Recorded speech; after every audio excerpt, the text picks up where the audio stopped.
Right way to use BS10 baby bottle sterilizer. Start by placing the unit on a flat, stable surface.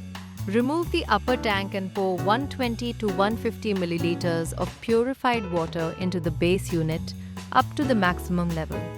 Place the sterilizer body, arrange the bottles facing downward, place the accessories on the upper layer and close the lid securely.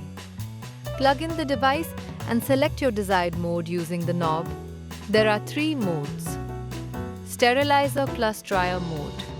A complete 50-minute cycle that sterilizes and automatically dries the bottles. Dryer mode runs for 40 minutes to remove moisture from already sterilized items. Sterilizer mode. A quick 10-minute cycle for fast sterilization. Once the process is complete, the red light will blink.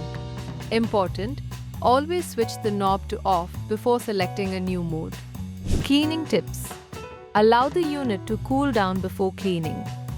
Remove all accessories, drain any remaining water and wipe the tank and base with a dry cloth. Thank you.